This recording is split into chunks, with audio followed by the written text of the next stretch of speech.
And we're pleased that they agreed to participate and pleased to welcome tonight the President of the United States, Barack Obama.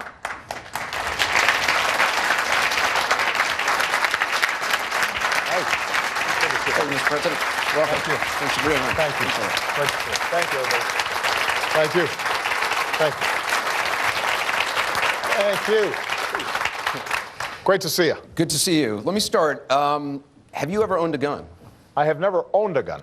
Now, up at Camp David, we've got some skeet shooting. So on a fairly regular basis, we get a 12 gauge, and I'm not making any claims about my marksmanship, but... Before you were president, did you ever feel a desire to get a gun, feel the need to get a gun? You know, I grew up mostly in Hawaii, and other than hunting for wild pig, which they do once in a while, you know, there's not the popularity of hunting and sportsmanship with guns as much as there are in other parts of the country. Right. I mean, I asked the question because there's a lot of people out there who don't trust you, obviously, on the issue of guns. And you keep saying you don't want to take away everybody's guns. But there's a lot of people out there tonight watching who don't believe you. There's a lot of people in this room who, frankly, don't believe you. And it's not just that you don't really have personal experience having owned a gun, but it's that things you've said. Support for Australia's tough anti-gun policies. They banned semi-automatic assault rifles. They banned even shotguns in Australia. Right. You praised their policies over and over. Back in 2008, you talked about bitter Americans clinging to their guns. Even now, these executive actions have caused a lot of concern among a lot of people. What can you say to somebody tonight to convince them that you don't want to take away everybody's guns, that you're not coming for their guns?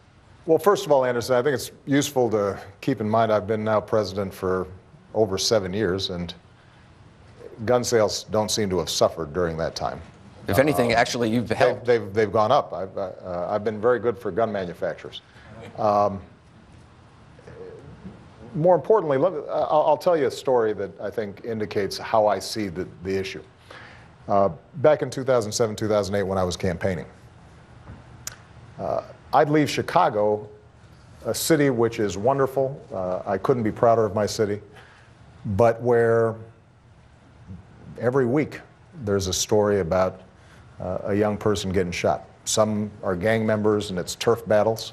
Sometimes it's innocent victims. 55 people have been shot in Chicago in the last 7 days. Sometimes it's happened just a few blocks from my house, and I live in a reasonably good neighborhood on the south side of Chicago. So that's one image. Right? Talking to families who've gone through the pain of losing somebody because of violence in Chicago, gun violence. Michelle and I are then campaigning out in Iowa, and we're going to farms and we're going to counties. And at one point, Michelle turned to me and she said, you know, if I was living in a farmhouse where the sheriff's department's pretty far away and somebody can just turn off the highway and come up to the farm, I'd want to have a shotgun or a rifle to make sure that I was protected, my family was protected. And she was absolutely right. And so part of the reason I think that this ends up being such a difficult issue is because people occupy different realities.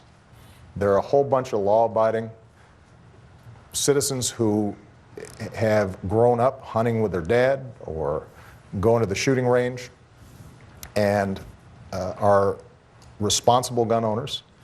And then there's the reality that there are neighborhoods around the country where it is easier for a 12 or 13-year-old to purchase a gun and cheaper than it is for them to get a book. But what you're proposing, what you proposed this week, the executive actions, the other things, are they really going to be effective? And I ask this because the vast majority of felons out there, I mean, we can all agree criminals should not get guns. We want to keep guns out of the hands of criminals. Vast majority of criminals get their guns from either illegally or from family or friends. So background checks is not something that's going to affect them, is it? But that's not exactly accurate. Look, first of all, it's important for everybody to understand what I've proposed and what I haven't proposed. What I've said consistently throughout my presidency is I respect the Second Amendment. I respect the right to bear arms. I respect people who want a gun for self-protection, for hunting, for sportsmanship. But all of us can agree that it makes sense to do everything we can to keep guns out of the hands of people who would try to do others harm or to do themselves harm. Because every year we're losing 30,000 people to gun violence.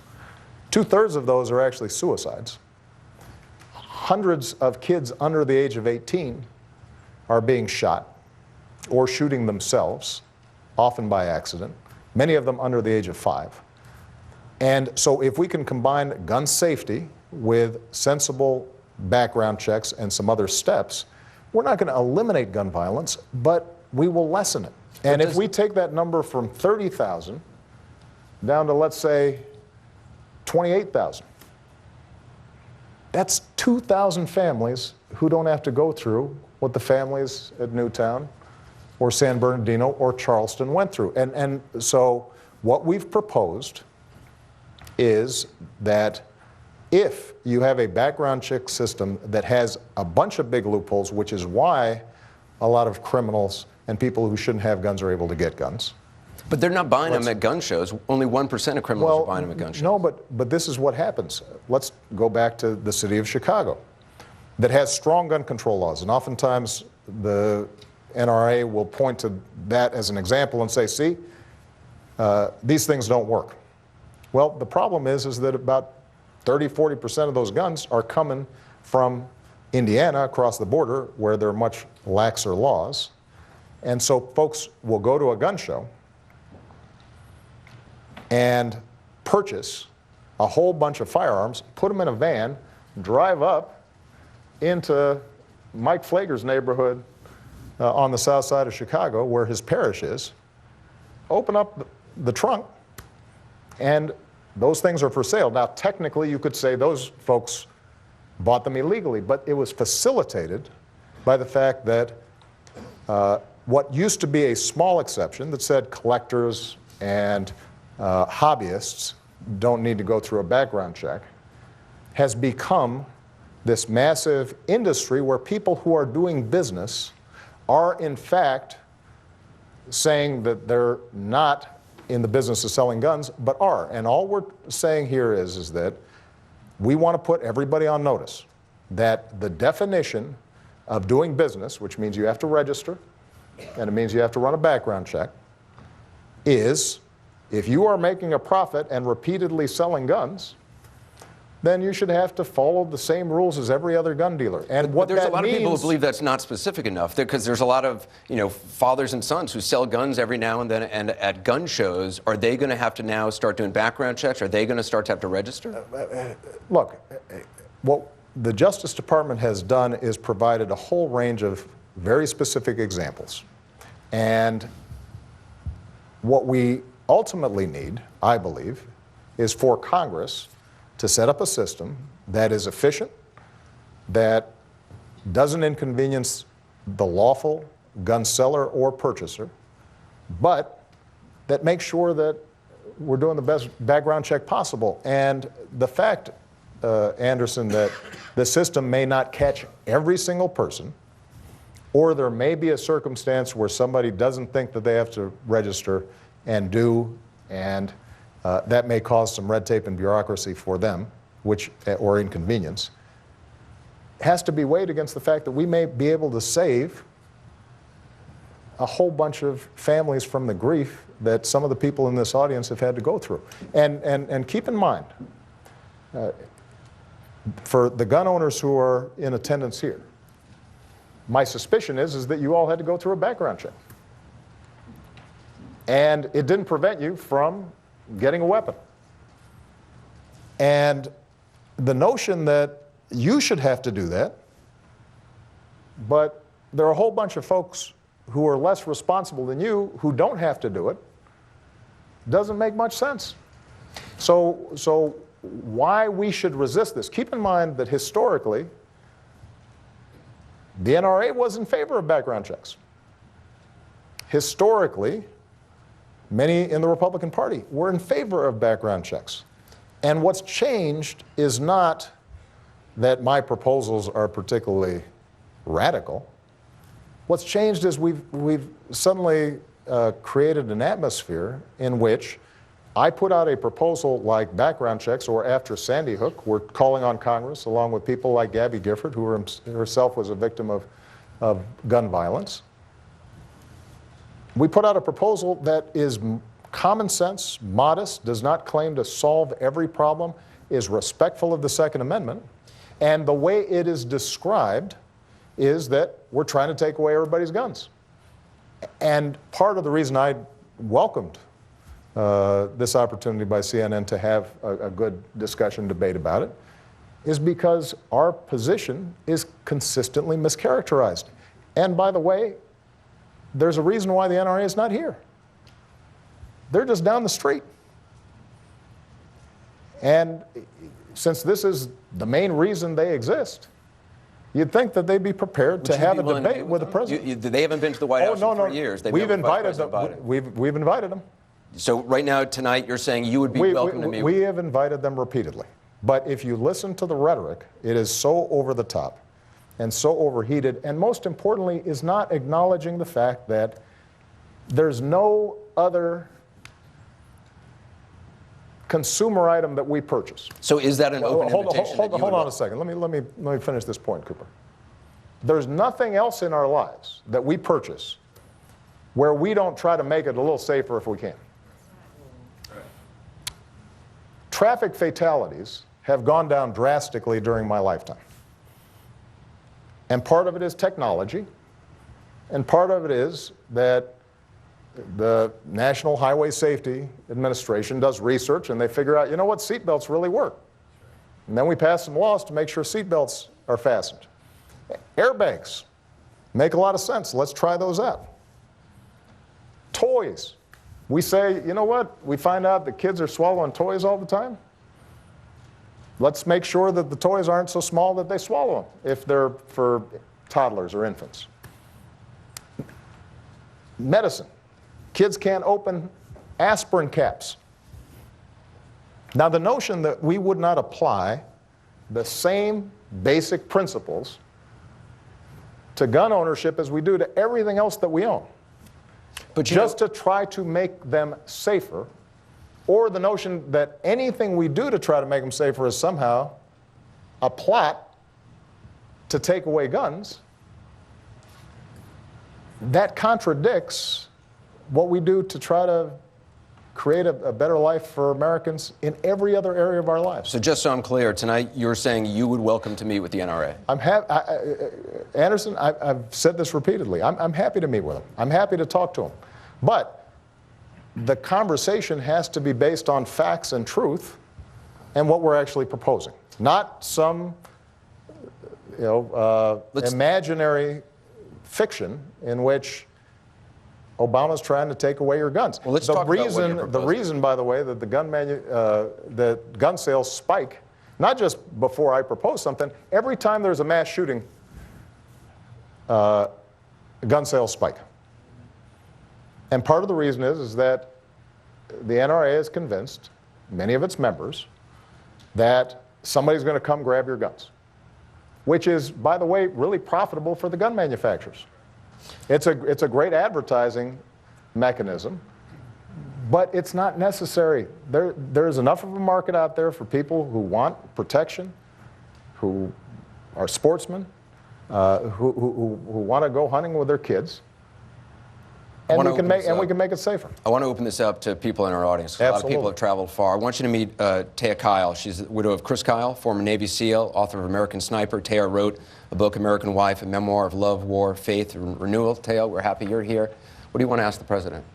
No, I appreciate you taking the time to come here. And I think that your message of hope is something I agree with, and I think it's great. And I think that by creating new laws, you do give people hope. The thing is that the laws that we create don't stop these horrific things from happening, right? And that's a very tough pill to swallow. Right. We want to think that we can make a law and people will follow it. But by the very nature of their crime, they're not following it. By the very nature of looking at the people who hurt our loved ones here, I don't know that any of them would have been stopped by the background check. And yet, I crave that desire for hope too. And so I think part of it, we have to recognize that we cannot outlaw murder, because the people who are murdering, right, they're breaking the law, but they also don't have a moral code that we have. And so they could do the same amount of damage with a pipe bomb. The problem is that they want to murder. And I'm wondering why it wouldn't be a better use of our time to give people hope in a different way. To say, you know what? First of all, actually, let me back up to that, because with the laws, I know that, at least at last I heard, the federal prosecution of gun crimes was like 40%. And what I mean by that is that there are people lying on these forms already and we're not prosecuting them. So there's an issue there, right? Mm-hmm. But instead, if we can give people hope and say that also during this time, while you've been president, we are at the lowest murder rate in our country, all-time low of murders. We're at an all-time high of gun ownership, right? I'm not necessarily saying that the two are correlated, but what I'm saying is that we're at an all-time low for a murder rate. That's a big deal. And yet I think most of us in this country feel like it could happen at any moment. It could happen to any of us at any time. And I'm almost finished. Just when you talk about the NRA and after a mass shooting that gun sales go up, I would argue that it's not necessarily that I think somebody's going to come take my gun from me, but I want the hope, and the hope that I have the right to protect myself, that I don't end up to be one of these families, that I have the freedom to carry whatever weapon I feel I need, just like your wife said on that farm road. You know, the sheriffs aren't going to get to my house either. And I understand that background checks aren't necessarily going to stop me from getting a gun, but I also know that they wouldn't have stopped any of the people here in this room from killing, and so it seems like almost a false sense of hope. So why not celebrate where we are? I guess that's my real question, is celebrate that we're good people, and 99.9% of us are never going to kill anyone. Well, let me make a couple of points. First of all, thanks to your husband for his service, and thank you for your service, because extraordinary heroism that he and your family have shown in protecting all of us, and I'm very grateful for that. Number two, what you said about murder rates and violent crime generally is something that we don't celebrate enough. The fact of the matter is that violent crime has been steadily declining across America for a pretty long time. And you wouldn't always know it by watching television, but overall, most cities are much safer than they were 10 years ago or 20 years ago. Now,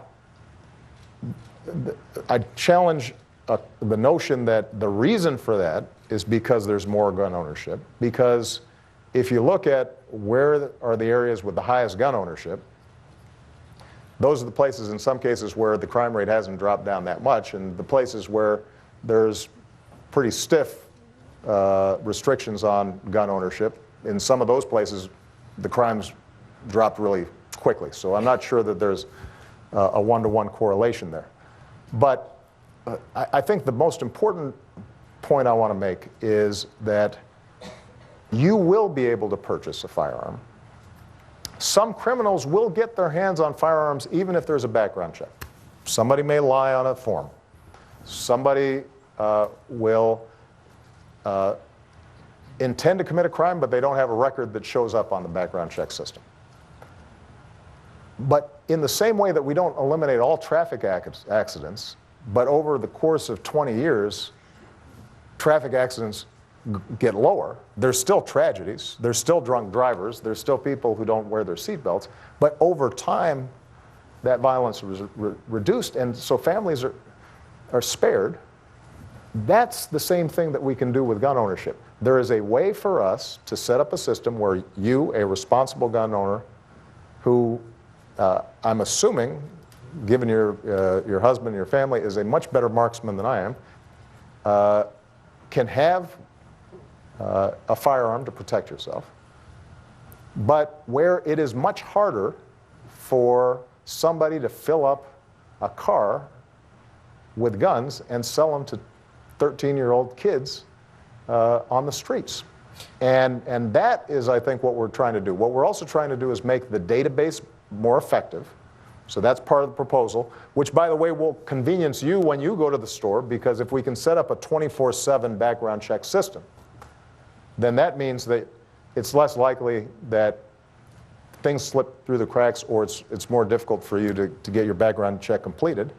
And we're also trying to close a loophole that has been developing over the last decade, where now people are using cutout trusts and shell corporations to purchase the most dangerous weapons, sawed-off shotguns, automatic weapons, silencers, and don't have to go through background checks at all. And we don't know whether, are these sales going to drug traffickers? We don't know who's purchasing them right now. And so what we're saying is, you know what? That is something that we got to do something about. The same thing is true with internet sales, where one study has shown that 1 out of 30 persons who are purchasing weapons over the internet turn out to have a felony record. And that's not something you want to see. I think one question a lot of people have about you is, do you believe the fundamental notion that a good guy with a gun or a good woman with a gun is an important bulwark against a bad person with a gun? And before you answer, I want you to meet Kimberly Corbin. Kimberly was a college student in Colorado in 2006. Kimberly's right over there. She was raped by a man who broke into her apartment. She testified for 3 hours in the trial against him. Her attacker was sentenced to 24 years to life in prison. And I know that attack, Kimberly, changed your view of handguns. What's your question for the president? Absolutely. As a survivor of rape and now a mother to 2 small children, it seems like being able to purchase a firearm of my choosing and being able to carry that wherever me and my family are, it seems like my basic responsibility as a parent at this point. I have been unspeakably victimized once already, and I refuse to let that happen again to myself or my kids. So why can't your administration see that these restrictions that you're putting to make it harder for me to own a gun or harder for me to take that where I need to be is actually just making my kids and I less safe? Well, Kimberly, first of all, obviously, your story is horrific. The strength you've shown in telling your story and being here tonight is remarkable, and so really proud of you for that. I just want to repeat that there's nothing that we've proposed that would make it harder for you to purchase a firearm. And now, you may be referring to issues like concealed carry, but those tend to be state-by-state decisions. And we're not making any proposals with respect to what states are doing. They can make their own decisions there. So there really is nothing that we're proposing that prevents you or makes it harder for you to purchase a firearm if you need one. There are always questions as to whether or not having a firearm in the home protects you from that kind of violence. And I'm not sure we can resolve that. People argue it both sides. What is true is that you have to be pretty well trained in order to fire a weapon against somebody who is assaulting you and catches you by surprise. And what is also true is there's always the possibility that that firearm in a home leads to a tragic accident. We can debate that round or flat. But for now, what I just want to focus on is that you certainly would like to make it a little harder for that assailant to have also had a gun. You certainly would want to make sure that if he gets released, that he now can't do what he did to you to somebody else. And it's going to be easier for us to prevent him from getting a gun if there's a strong background system in place, background check system in place. And so, if you look at the statistics, there's no doubt that there are times where somebody who has a weapon has been able to protect themselves and scare off an intruder or an assailant. But what is more often the case is that they may not have been able to protect themselves, but they end up being the victim of the weapon that they purchased themselves. And that's something that can be debated. In the meantime, all I'm focused on is making sure that a terrible crime like yours that was committed is not made easier because somebody can go on the internet and just buy whatever weapon they want without us finding out whether they're a criminal or not. Kimberly, thank you for being here. I appreciate it. You talked about Chicago, and there's a lot of folks from Chicago here tonight. I want you to meet, or I want everybody to meet, because I know you've met her before, Cleo Pendleton. She's sitting over there. And I should point out, I think I said it earlier, 55 shootings in Chicago in just the past 7 days. Cleo Pendleton, her daughter, Hadiya, performed at your second inauguration. She was shot to death a little more than a week later. She was 15 years old. She was an honors student, a majorette, and you being here tonight honors her. So thank you very much for being here. What's your question to the president? Well, I want to say thank you, first of all, for making it more difficult for guns to get in the hands of those that shouldn't have them. Thank you for the action you took on Tuesday. But I want to ask a question. How can we stop the trafficking of guns from states with looser gun laws into states with tougher gun laws? Because I believe that's the case, often in Chicago, and possibly the source of the gun that shot and murdered my daughter. Well, first of all, it's great to see you again. Part of the reason that we do this is because when you meet parents of wonderful young people, and they tell their stories, at least for me, I think of Malia, and I think of Sasha, and I think of my nieces, and I think of my nephews, and the pain that any of us go through with a loss like that is extraordinary, and I couldn't be prouder of the families who are here representing both sides, but who've been affected in those ways. If we are able to set up a strong background check system, and my proposal, by the way, includes having the FBI hire a couple hundred more people to help process background checks, because the big numbers, you're talking about 20 million checks that are getting done every year.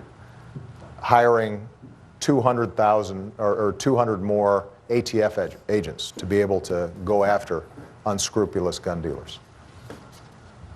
Then that will apply across the country.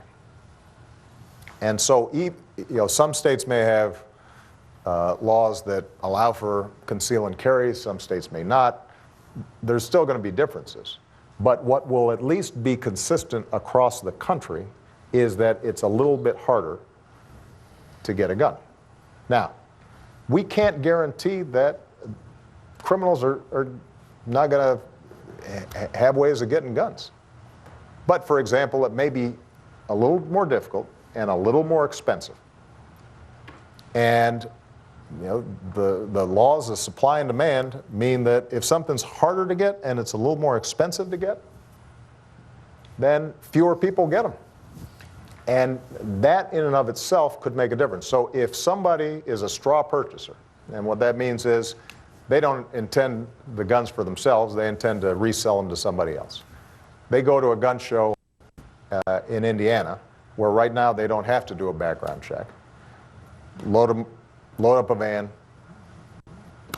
and open up that van and sell them to kids and gangs in Chicago. If now that person has to go through a background check, they've got to register. ATF has the capacity then to find out if and when a gun is used in a crime in Chicago, where'd that gun come from? And now you know, all right, here's somebody who seems to be willing to sell a gun to a 15-year-old who had a known record.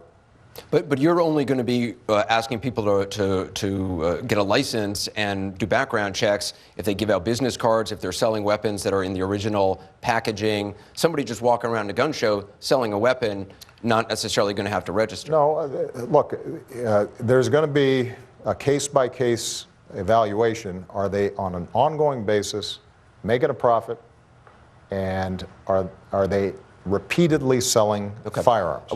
I want you to meet Sheriff Paul Babu of Pinal County, Arizona. He's a Republican running for Congress after the recent terror attacks. Sheriff, I know you've been telling citizens to arm themselves to protect their families. What's your question to the president? Well, first, deputies' slow response time has been mentioned a couple of times. I want to be clear that my deputies have a very fast emergency response. I'm sure that's true. Yes. Mr. President, you've said you've been thwarted by, frustrated by Congress. As a sheriff, I oftentimes get frustrated, but I don't make the laws. And I've sworn an oath to enforce the law, to uphold the Constitution, same oath you've taken. Mm-hmm. And the talk and why we're here is all these mass shootings. And yet you've said in your executive action, it wouldn't have solved even one of these, or the No, I didn't terrorist say attack. that. Well, I didn't say that it looking wouldn't at the solve one. information, what would it have solved? Now, knowing None of the recent mass shootings, I should point out, none of the guns were purchased from an unlicensed dealer. correct, and that's what I'm speaking to, the executive action that you mentioned earlier, aspirin, toys or cars, and they're not written about in the Constitution. I want to know, and I think all of us really want to get to the solution, and you said don't talk past each other. What would you have done to prevent these mass shootings and the terrorist attack? And how do we get those with mental illness and criminals? That's the real problem here. How are we going to get them to follow the laws? Well, first of all, appreciate your service. Good luck on your race. You sure you want to go to Congress? I don't want your endorsement. I'm sure that's true. That'll hurt you. Yeah, and I'm sure it's a Republican district. Look, crime is always going to be with us. So I think it's really important for us not to suggest that if we can't solve every crime, we shouldn't try to solve any crimes. And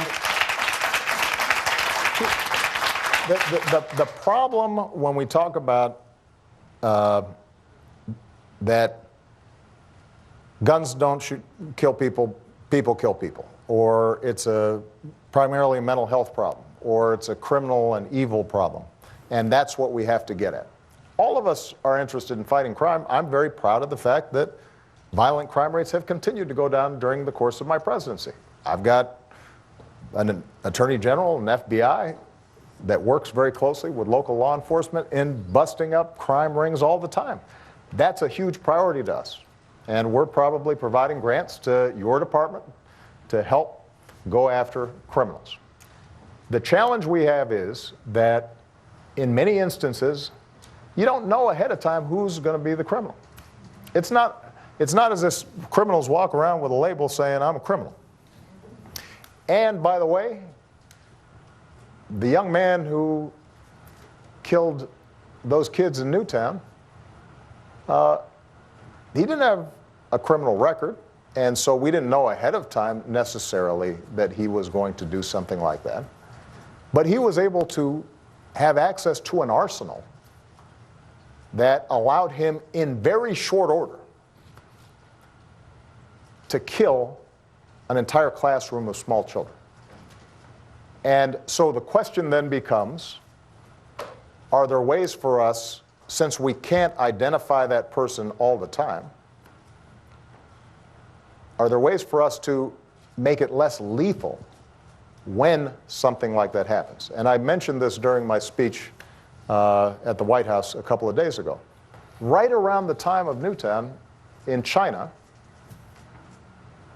a guy who was obviously similarly deranged had a knife and started attacking a bunch of school children. About the same number were cut or stabbed by this guy. But most of them survived. And the reason was because he wasn't yielding a semi-automatic. So the main point I think that I want to make here is that everybody here is in favor of going after criminals, locking them up, making sure that we're creating an environment where kids don't turn into criminals, and providing the support that they need. Those are all important things. Nobody's saying we need to be going soft on criminals. What we do have to make sure of is that we don't make it so easy for them to have access to deadly weapons. In neighborhoods like Chicago, but I keep on using Chicago, this is all across the country. You go to any neighborhood.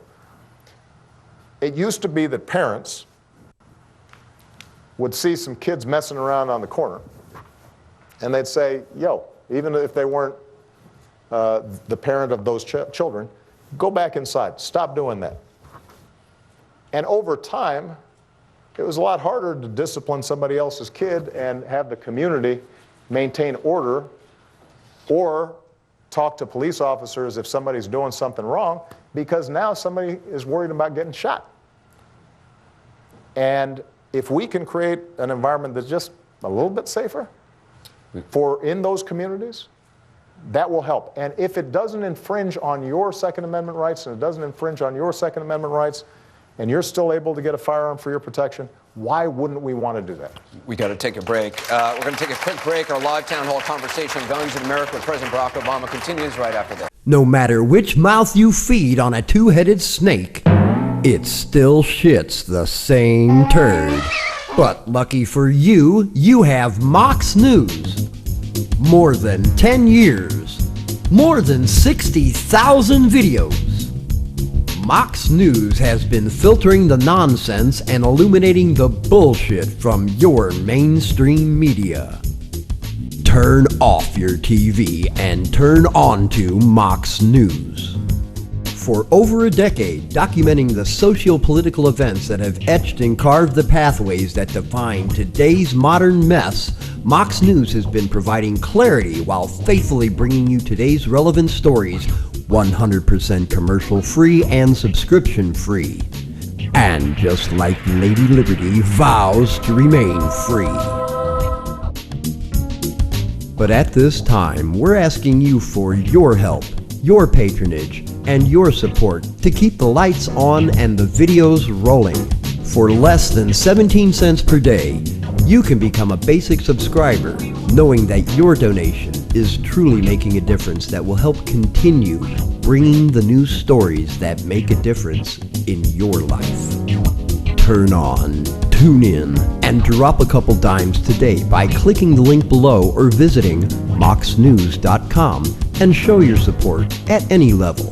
From a single one-time donation or dedicated monthly subscriber, do it now in less than 2 minutes. All donations are safe, securely processed, and verified using PayPal, Visa, MasterCard, American Express, or Discover Card. As always, we're sure you'll find something of interest each and every day. This holiday season, give the gift of Mox. moxnews.com.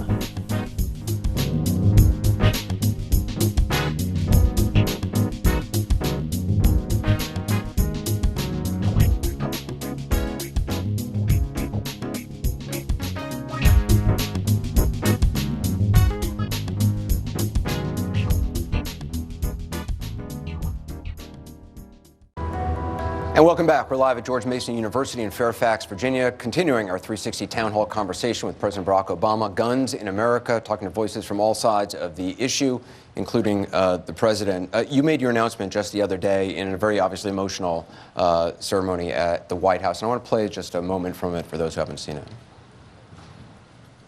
And from first graders in Newtown,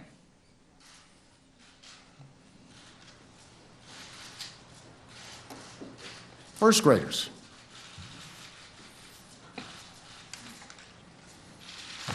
And from every family who never imagined that their loved one would be taken from our lives by a bullet from a gun.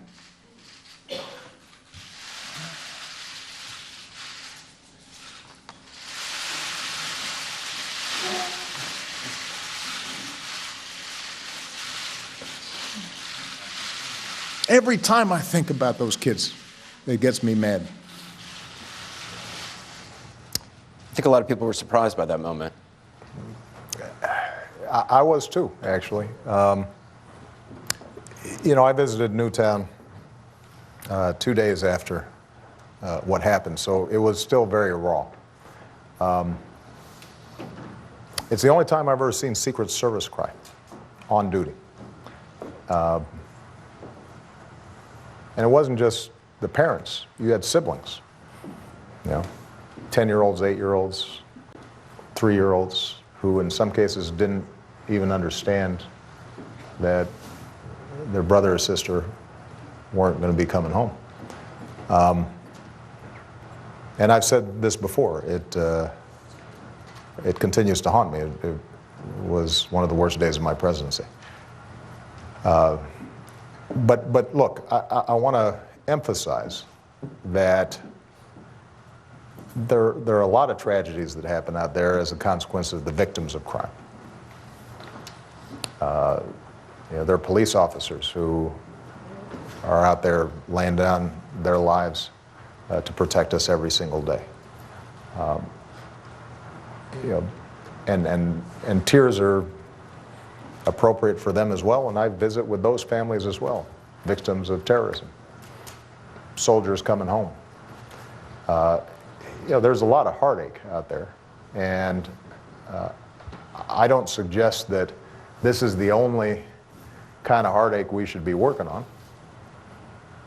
I spend a lot of time and a lot of hours, in fact, a lot more hours than I spend on this, trying to prevent terrorist attacks. I spend a lot of time and a lot of hours trying to make sure that we're continuing to reduce our crime rate. There are a whole bunch of other answers that are just as important when it comes to making sure that the streets of places like Chicago and Baltimore are safer. Making sure kids get a good early childhood education. Making sure that we're teaching conflict resolution that doesn't involve violence. Making sure that faith communities are able to reach out to young people and intervene in timely ways. So this is not a recipe for solving every problem. Again, I just want to emphasize that the goal here is just to make progress. And it's interesting, as I enter into my last year as president, I could not be prouder of the work that we've done, but it also makes you really humble, because you realize that change takes a long time, and a lot of the work you do is just to incrementally make things better, so that 10 years from now, 20 years from now, the crime rate has gone down. That's not just because of my administration. The groundwork was laid by a bunch of good work by law enforcement and others for years across administrations on a bipartisan basis. The same is true with traffic safety. The same is true with advances in medicine. The same can be true with this if we stop exaggerating or mischaracterizing the positions of either side, and we just come up with some sensible areas that people agree with. Background checks are an example. The majority of gun owners agree with this. You talk about faith communities. Father Michael Pfleger is here. I know you know him well. He's a Roman Catholic priest in Chicago. For those who don't know, his church is St. Sabina on the south side of Chicago. I was there about a month ago. It was a great honor to be there. Father, you've given a lot of eulogies for a lot of kids in your community, far too many over the 40 years that you have been there. What's your question for the president? Mr. President, first of all, thank you. Thank you for your courage and your passion, and keep pushing. I happen to be from one of those cities where violence is not going down. Not only, as Anderson mentioned, the 55 shot, there's been 11 killed in 7 days in Chicago. One of the main reasons for that is the easy access to guns. It's easier to get a gun in my neighborhood than it is a computer. And the reality is because many of those guns have been bought legally. And I understand why people are pushing against you, because they understand it's a business and it's about a business. And so if we cut back the easy access to guns, less money for the gun manufacturers, less money for the gun lobby, I understand the business of it, but that business is causing blood. And the kids that are dying in Chicago, and for many years nobody even cared about Chicago because the violence is primarily black and brown. The reality is that I don't understand why we can't title guns just like cars. If I have a car and I give it to you, Mr. President, and I don't transfer a title and you're in an accident, it's on me. We don't take cars away by putting titles on them. Why can't we do that with guns? And every gun in America. So if somebody who's buying 200 guns, selling them on the streets, if they can't transfer those titles, then they're going to be held responsible for the guns that they sell. Well, Father Mike, first of all, for those of you who don't know him, has been working since before I moved to Chicago, and I was a 23-year-old when I first met him. And somehow I aged and he didn't. Which, your gray hair is not going back. I can tell you very honestly. He was always the best-looking priest in Chicago. So, but Father Pfleger's done heroic work at St. Sabina Parish. issues like licensing, registration, that's an area where there's just not enough national consensus at this stage to even consider it. And part of it is people's concern that that becomes a prelude to taking people's guns away. I mean, part of the challenge in this is that the gun debate gets wrapped up in broader debates about whether the federal government is oppressive, and you know, there are conspiracy theories floating around the internet these days all the time. We did a military exercise in Texas, and a whole bunch of folks were sure that this was the start of martial law, and were suggesting maybe don't cooperate with the United States Army in an effort to prepare so that if they get deployed overseas, they can handle it. But that's how difficult sometimes these debates are. But I want to pick up on some things where I think there should be consensus. One of those areas that I talked about at the speech, part of the proposal, is developing smart gun technology. Now, this is an interesting example. I don't exactly understand this, and maybe there will be somebody in the audience who explains it to me. Back in 1997, the CEO of Colt said, you know, we can design or are starting to develop guns where you can only use it if you've got a chip. You know, so you wear a band or a bracelet, and that then protects your 2-year-old or 3-year-old from picking up the gun and using it. And a boycott was called against them, and they had to back off of developing that technology. The same with Smith & Wesson. They were in the process of developing similar technology, and they were attacked by the NRA as surrendering. Now, to me, this does not make sense. If you are a gun owner, I would think that you would at least want a choice so that if you wanted to purchase a firearm that could only be used by you, in part to avoid accidents in your home, in part to make sure that if it's stolen, it's not used by a criminal, in part if there's an intruder, you pull the gun, but somehow it gets wrested away from you, that gun can't be turned on you and used on you. I would think there might be a market for that. You could sell that gun. Now, I'm not saying that necessarily would be the only gun that's available, but it seems to me that that would be something that in any other area, in any other product, any other commercial venture, there'd be some research and development on that, because that's a promising technology. It has not been developed, primarily because it's been blocked by either the NRA, which are funded by gun manufacturers, or other reasons. And what we proposed was, you know what, we're going to do some of the research. We'll work with the private sector. We'll figure out whether or not this technology can be developed, and then give everybody a choice in terms of the kind of firearm that they want to purchase, because I think that there will in fact be a market for that, and over time that's an example of how we could reduce some of the preventable gun deaths that are out there. I want to bring in somebody who actually knows a lot about selling guns. I want you to meet Chris Jacob. He's Vice President of the American Firearms Retailers Association. He's the owner of the Bullseye Indoor Shooting Range and Gun Store in San Rafael, California. Chris, it's great to have you here. First of all, how is business under President Obama? Because everything I read says gun sales have been going up. Every time he talks about guns, gun sales go up. It's been busy. And certainly, I think, shows, as Taya said earlier, that there's a very serious concern in this country about personal security. And the sheriff is right. They do everything they possibly can to make sure they get there as quickly as they possibly can.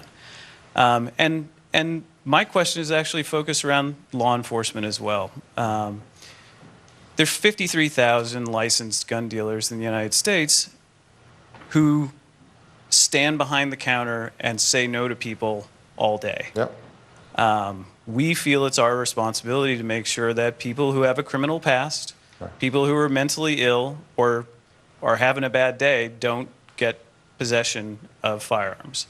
So we assist law enforcement all the time in the process of making sure that those things don't change hands inside our commercial market if they shouldn't. It's a very serious responsibility for us, and as a group, we take it very seriously. My question is around the executive order related to the investigators, the inspectors, the adding of 200 inspectors who are more on the auditing and record-keeping side. Why not add 200 ATF agents on the law enforcement side to keep the criminals and the bad guys out of the stores in the first place? I mean, the problem seems to me to be, you mentioned dealers who are less responsible than others, and certainly it's possible that those folks are out there. But if we can enforce the laws that already exist, the tens of thousands of gun laws that are on the books right now, it might create a very significant deterrent And Chris, getting those people in the let me stores. also point out the number of ATF agents during your administration has actually declined. So even if you hired 200, Yes, not 200 not more, because of my budget. but even if you but hired because 200 of- more, it'll get it to what it was right before you Absolutely. took office. Well, look, first of all, there are a whole bunch of responsible gun dealers out there. And my hope would be that those gun dealers would support making sure that everybody's following the same rules that they are. That's number one. Number two is we're not writing a new law. Only Congress can do that. This is about enforcing existing laws and closing what has grown into a massive loophole where a huge percentage of guns, many of whom end up being traced to crime, are not going through the responsible gun dealers, but are going through irresponsible folks who are not registered as doing business. And the whole goal here is to clarify and to put on notice that if you're a business, even if you don't have bricks and mortar, then you're supposed to register and you're supposed to conduct background checks. So the issue is not where you do it, it's what you're doing. And that should not be something that threatens responsible gun dealers across the country. In terms of the ATF, it is absolutely true that the ATF budget has been shrunk. It's a little late, but you knew what I meant. And part of it is because the politicizing of this issue. So many in the Republican Congress feel as if the ATF is not their friend, but their enemy. Part of the story I was this issue telling. should be politicized, though. Well, but what I mean by that, Anderson, is that they have been portrayed as trying to take people's guns away, as opposed to trying to make sure that the laws are enforced. And one of the most frustrating things that I hear is when people say, who are opposed to any further laws, why don't you just enforce the laws that are on the books? And those very same members of Congress then cut ATF budgets to make it impossible to enforce the law. And so it is, and by the way, the ATF is a law enforcement agency working under the FBI that is doing enormous work in going after criminals and drug cartels and have a pretty dangerous job. So it's not as if doing background checks or auditing gun sales is all that they're doing. Part of my proposal is also developing better technologies so that we can do tracing of shells when a crime is committed in order to figure out who exactly are the perpetrators of the crime and where did they obtain the weapon. So there's a whole bunch of other elements to this that are going to be important. But my hope is that responsible gun dealers like yourself and your organization are going to be supportive of this proposal, because it should actually help push away unscrupulous dealers, and that means more customers for you guys. I want to bring in Mark Kelly, as you know, former astronaut, husband of former Congresswoman Gabrielle Giffords, who we're proud to say is here tonight. 5 years ago this week in Tucson, Arizona, Congresswoman Giffords was shot, 6 others were killed. Captain, your question? Well, thank you for being here, Mr. President. As you know, Gabby and I are both gun owners. We take gun ownership very seriously and, really think about the voices of responsible gun owners in this debate. But I want to follow up to something Father Pfleger said and your answer to his question. And it's about expanded background checks. Often what you hear in the debate of expanding background checks to more gun sales, and as you know, Gabby and I are 100% behind the concept of somebody getting a background check before buying a gun. But when we testified in front of the Senate Judiciary Committee, we heard not only from the gun lobby, but from United States senators that expanding background checks will, not may, will lead to a registry, which will lead to confiscation, which will lead to a tyrannical government. So I would like you to explain, with 350 million guns in 65 million places, households, from Key West to Alaska, 350 million objects in 65 million places. If the federal government wanted to confiscate those objects, how would they do that? Well, look, first of all,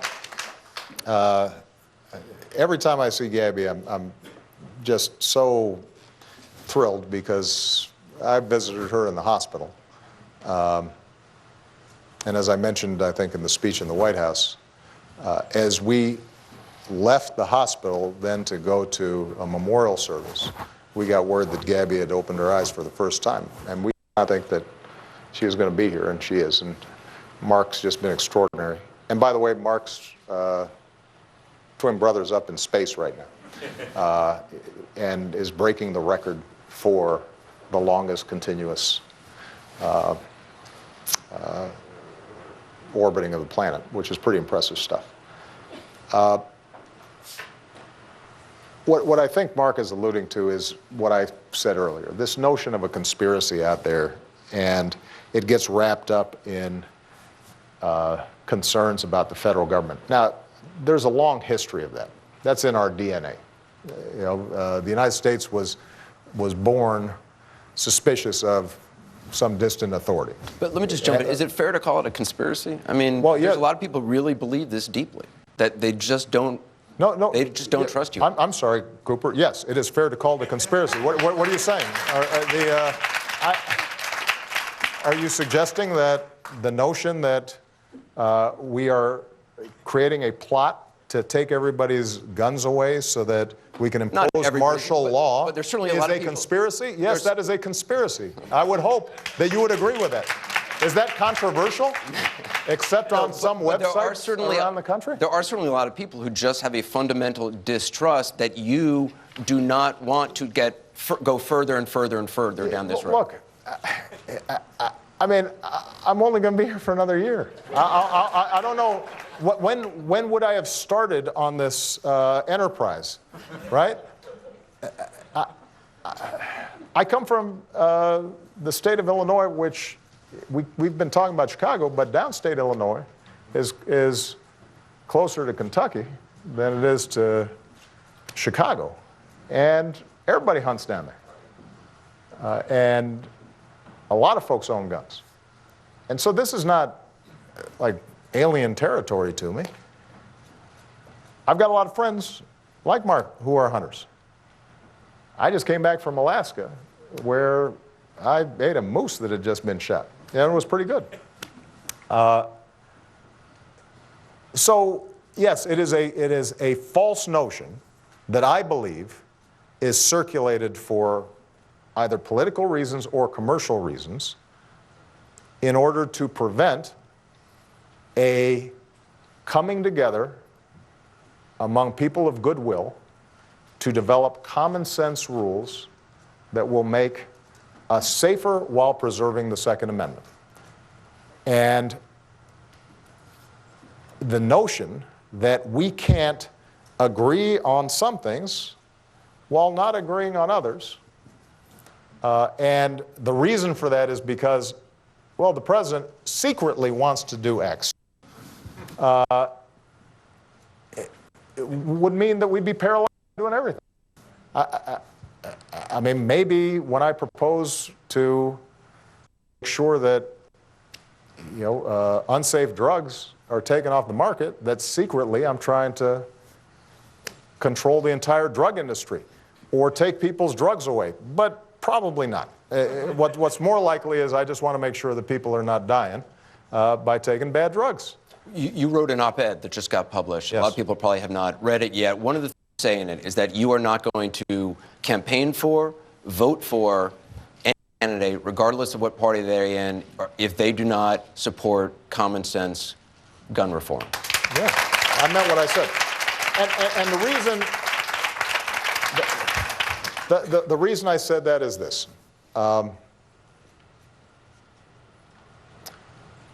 The majority of people in this country are a lot more sensible than what you see in Washington. And the reason that Washington doesn't work well, in part, is because the loudest, shrillest voices, the least compromising, the most powerful, or those with the most money, have the most influence. And the way Washington changes is when people vote. And the way we break the deadlock on this issue is when Congress does not have just a stranglehold on this debate, or excuse me, the NRA does not have a stranglehold on Congress in this debate, but it is balanced by a whole bunch of folks, gun owners, law enforcement, the majority of the American people. When their voices are heard, then things get done.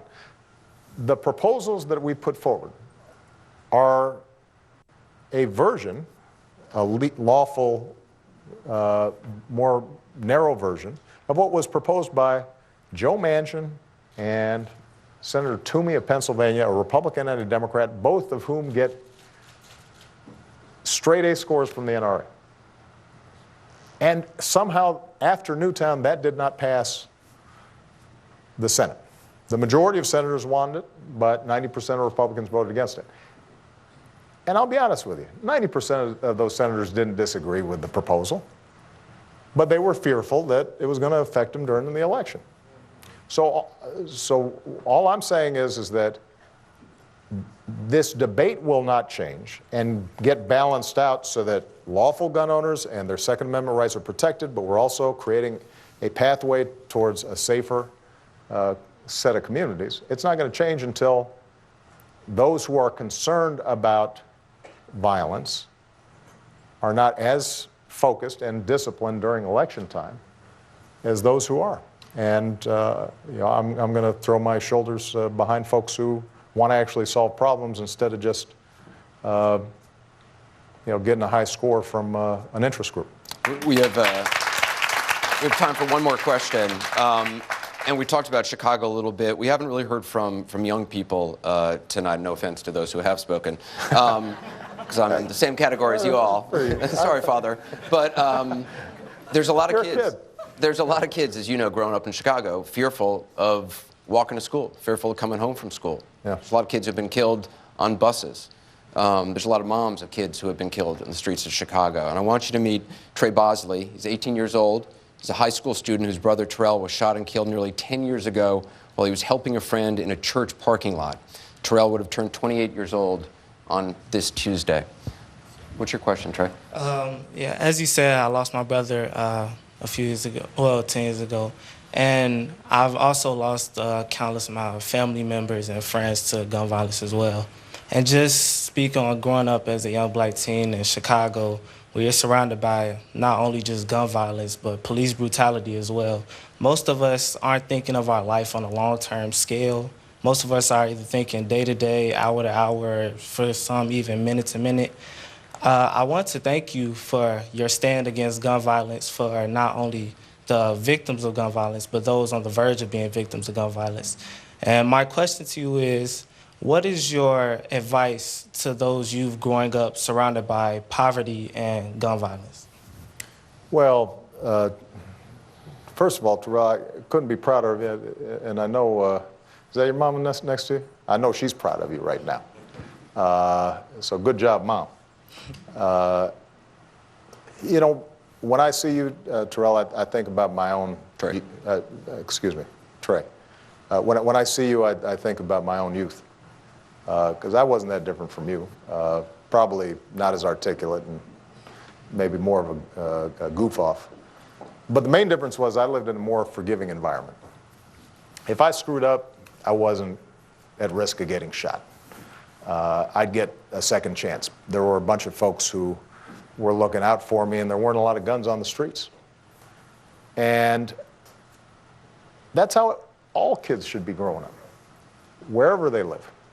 I mean, my main advice to you is to continue to be an outstanding role model for the young ones who are coming up behind you. Keep listening to your mom. Work hard and get an education. Understand that high school and whatever peer pressure or restrictions you're under right now won't matter by the time you're a full adult, and what matters is your future. But what I also want to say to you is that you're really important to the future of this country. And I think it is critical in this debate to understand that it's not just inner city kids who are at risk in these situations. Out of the 30,000 deaths due to gun violence, about 2/3 of them are actually suicides. Now, that's part of the reason why we are investing more heavily also in mental health under my proposal. But while the majority of victims of gun homicide are black or Hispanic, the overwhelming majority of suicides by young people are white. And those too are tragedies. Those too are preventable. I'm the father of two outstanding young women, but being a teenager is tough. And, you know, we've all remember, you know, the times where you get confused, you're angry, and then next thing you know, if you have access to a firearm, what kind of bad decisions you might make. So those are deaths we also want to prevent. Accidental shootings are also deaths we want to prevent. And we're not going to prevent all of them. But we can do better. We're not going to, through this initiative alone, solve all the problems of inner city crime. Some of that, as I said, has to do with investing in these communities and making sure there's good education and jobs and opportunity. And you know, great parents and moral responsibility and ethical behavior and instilling that in our kids. That's going to be important. So this is not a proposal to solve every problem. It's a modest way of us getting started on improving the prospects of young men and young women like you, the same way we try to improve every other aspect of our lives. That's all it is. And if we get started, as I said before, it used to be people didn't wear seatbelts, didn't have airbags. It takes 20, 30 years, but you look and then you realize all these amazing lives of young people like this who are contributing to our society because we came together in a practical way, looking at evidence, looking at data, and figured out how can we make that work better. Right now, Congress prohibits us even studying through the Center for Disease Control ways in which we could reduce gun violence. That's how crazy this thing has become. Let's at least figure out what works. And some of the proposals that I'm making may turn out are not as effective as others, but at least let's figure it out. Let's try some things. Let's not just assume that every few weeks there's a mass shooting that gets publicity. Every few months there's one that gets national publicity. Every day there are a whole bunch of folks shot on streets around the country that we don't even hear about. That is not something that we can be satisfied with. And part of my faith and hope in America is just that, not that we achieve a perfect union, but that we get better. And we can do better than we're doing right now. if we come together. So, thank you. Mr. President, thank you very much for your time. Appreciate it very much. I want to thank everybody here who took part, everyone who made this vital conversation possible. President Obama, all our guests, George Mason University, everyone. The conversation continues now with CNN's Jake Tapper. Thank you. Thank you, guys. Thank you very much. Really an honor, sir. I wish you the best.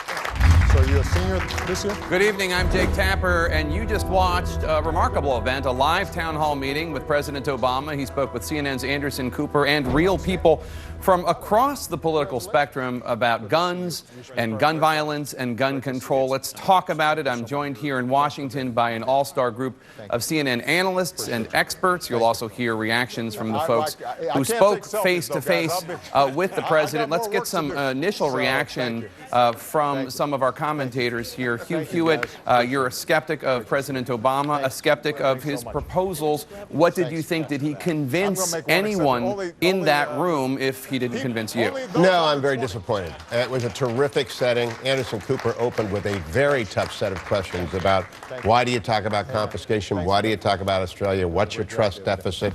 Anderson closed with tough questions. He got tough questions from Kaya. He got tough questions from Kimberly, from Sheriff Paul. He answered none of them. It's not a conspiracy to worry about this president's abuse of power. He put out an unconstitutional executive order about immigration. He unconstitutionally limited Hobby Lobby's rights. It is not a conspiracy to be concerned about where he's going and to mock, minimize, and to denigrate the people whom you ought to be serving is deeply disappointing. We're watching President Obama as he goes around the room there at George Mason University in Fairfax, Virginia, meeting with a lot of supporters as well as skeptics. There were certainly a number of individuals in the room who came armed with questions that were difficult for the president, people who were gun owners. Jay Carney, former White House press secretary, you worked for the president during some very difficult times. I'm the leading state sponsor of terrorism.